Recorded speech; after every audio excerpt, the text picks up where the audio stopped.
ಸ್ನೇಹಿತರೆ, ಎಲ್ರಿಗೂ ಬೆಳಗಿನ ಶುಭೋದಯಗಳು. ನಾನು ನಿಮ್ಮ ಗೌತಮ್ ಹುಣಸೂರು. ನಾನಿವತ್ತು ಬಂದಿದ್ದೆ ನಮ್ಮ ತೋಟಕ್ಕೆ. ತೋಟದಲ್ಲಿ ಒಂದು ಸ್ವಲ್ಪ ಕೆಲಸ ಇತ್ತು, ಮುಗಿಸ್ಕೊಂಡು. ಇವತ್ತು ವಿಶ್ವ ಪರಿಸರ ದಿನಾಚರಣೆ ಎಂದು ಮೊದಲೇ ಗೊತ್ತಿತ್ತು. ಅದರಿಂದ ಇವತ್ತು ಏನಾದರೂ ವಿಶೇಷವಾಗಿ ನಾನೇನಾದರೂ ಮಾಡಬೇಕಲ್ಲ ಅಂದ್ಬಿಟ್ಟು ನಮ್ಮ ತೋಟದಲ್ಲಿ ನಾನು ಆಗಲೇ ಫಾರೆಸ್ಟ್ ಆಫೀಸ್ನಿಂದ ತಂದಿದ್ದೆ. ಫಾರೆಸ್ಟ್ ಆಫೀಸ್ನಿಂದ 2 ಮಹಾಗನಿ ಗಿಡಗಳನ್ನ ತಂದಿದ್ದೆ. ಅದನ್ನು ನಾಟಿ ಮಾಡೋಣ ಅಂದುಕೊಂಡು ಎಲ್ಲರೂ ಸ್ಟೇಟಸ್ ಹಾಕ್ತಾರೆ. ನಾವು ಒಂಥರ ಡಿಫ್ರೆಂಟಾಗಿ ಮಹಾಗನಿ ಗಿಡಗಳನ್ನ ನೆಡೋಣ ಅಂದ್ಕೊಂಡು 2 ನಾಟಿ ಮಾಡಿದೆ. ತುಂಬ ಖುಷಿಯಾಯಿತು ಸ್ನೇಹಿತರೆ, ಗಿಡ ನೆಟ್ಟಾದಮೇಲೆ.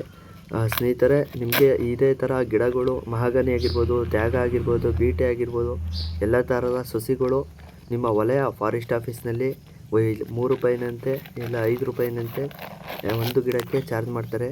ಅದನ್ನು ಹೋಗಿ ಅಪ್ಲಿಕೇಶನ್ ಹಾಕಿ ಅಲ್ಲೇ ಕೊಡ್ತಾರೆ. ಜೂನ್ ಜುಲೈನಲ್ಲಿ ಮಾತ್ರ ಗಿಡಗಳು ಸಿಗೋದು. ಎಲ್ಲರೂ ಅರಣ್ಯವನ್ನು ಉಳಿಸಿ ಬೆಳೆಸಿ ಪರಿಸರವನ್ನು ಕಾಪಾಡಿಕೊಳ್ಳಿ ಅಂತ ಕೋರಿಕೊಳ್ತೀನಿ. ಧನ್ಯವಾದಗಳು ಸ್ನೇಹಿತರೆ. ಈ ವಿಡಿಯೋ ನೋಡಿದ್ದಕ್ಕಾಗಿ ನಮ್ಮ ಅಕೌಂಟ್ನ ಫಾಲೋ ಮಾಡ್ಕೊಳ್ಳಿ, ಸಬ್ಸ್ಕ್ರೈಬ್ ಮಾಡ್ಕೊಳ್ಳಿ. ಇನ್ನು ರೈತರಿಗೆ ತುಂಬ ಉಪಯೋಗವಾಗುವಂತಹ ವಿಡಿಯೋಗಳು ಬರ್ತಾ ಇರ್ತದೆ ಮತ್ತು ಲೈಫ್ ಸ್ಟೈಲ್ ವಿಡಿಯೋಗಳು ಬರ್ತಾ ಇರ್ತದೆ. ಈ ವಿಡಿಯೋ ನೋಡಿದ್ದಕ್ಕಾಗಿ ಮತ್ತೊಮ್ಮೆ ಧನ್ಯವಾದ.